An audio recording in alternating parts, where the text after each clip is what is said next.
Welcome my friends sa bago na naman natin video.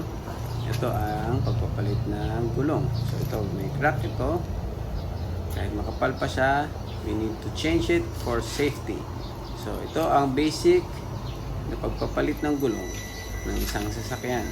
So kailangan matutunan ito ng isang driver dahil hindi naman every time makakakuha tayo ng katulong para magtanggal ng gulong. So personally, dapat matutunan natin. So ito, simpleng video lang. Kailangan natin magpalit. So, ang sasakyan natin ay Inovan. So, nasa likod yung mga tools niya para magawa natin yung ating dapat gawin. So, ang gulong nito ay nasa baba. May lifter yan. At kailangan natin ng tools para maibaba yung gulong. So, ito ay sa mga SUV usually may mga ganyan. Ang mga kotse naman, small sedans, ay nasa ilalim ng trunk mat. Bubuksan mo yung trunk mo, tanggalin mo yung mat at nandoon na siya sa ilalim. So ito, paano natin baba? Ipapasok lang natin yung pinaka-wrench niya hanggang sumabot yung jack, yung lifter. So, yan, pipihitin lang natin ng counterclockwise para may baba.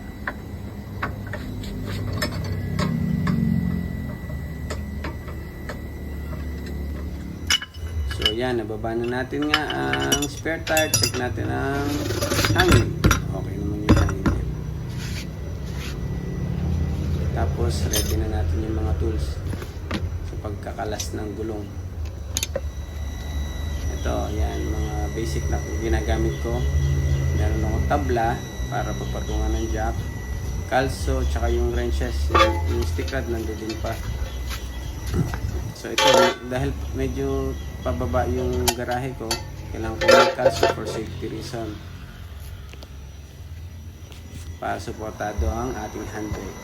Ito ay lalapat na din natin to. Yan yung tabla o sangkalan niya ng tadtara ng karne. Pero yan ang ginagamit ko pang jack. Hindi ko na ginagamit tadtara ng karne. So yan, tataas-taas lang natin ng konti, pero hindi naman yung sobrang taas dahil hindi natin makakalas yung gulong.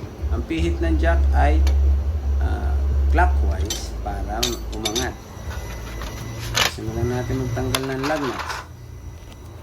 Walang specific na, walang orientation o kung saan ka magsisimula o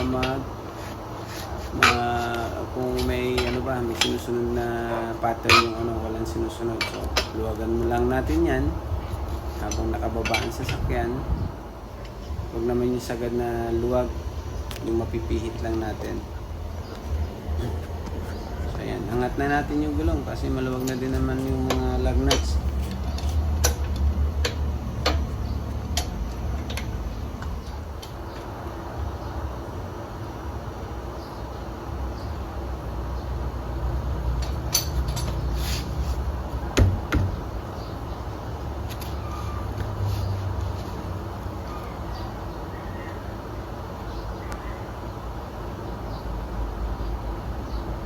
Yan, angat na yung gulong. Tanggalin na natin ang tubo yung mga lug nuts niya para matanggal na natin yung gulong.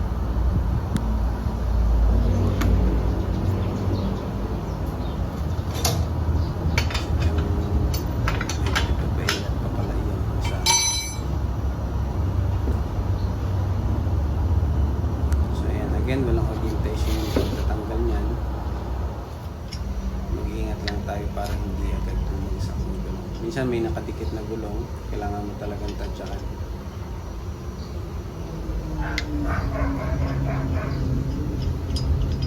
So ayan, ito naman ang ginawa ko dito, pattern, kung saan ko kinalas, doon ko din siya ibabalik. Kaya yung mark na yellow, doon yung yan, yung mark na yellow, doon pa din yung babalik yung nut na kinuha ko. Ito, lagyan na natin to, spare natin.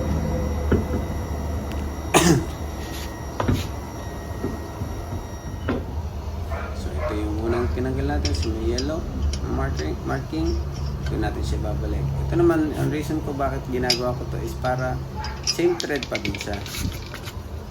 Kasi ang iba kasi yung thread orientation niya is medyo numinipis or sa katagalan. So ang iba nalo-lost thread. So balik na lang natin yung dati na niyang nut doon sa dati niyang bolt.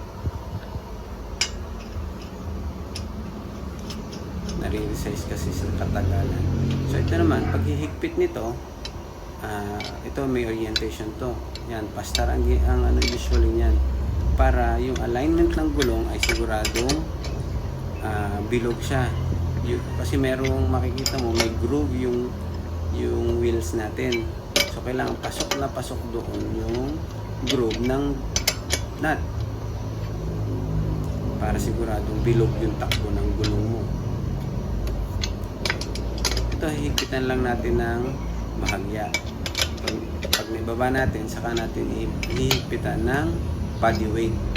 Body weight lang to, body weight. Hindi kailangan na sobrang higpit at sigurado putol ang bolt mo doon. So, baba na natin. Basta dumikit yung nut sa wheels natin, pwede na natin ibaba.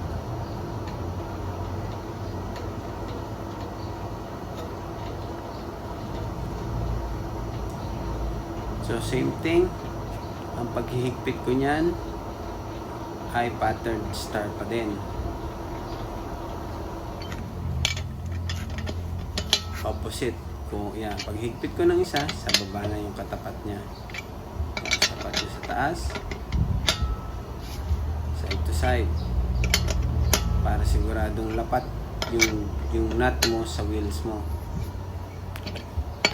Siguradong bilog ang takbo mo, ang patong ng gulong mo. So ayan, hihigpitan na natin yan ng body weight. So paano natin malalamang mahigpit na?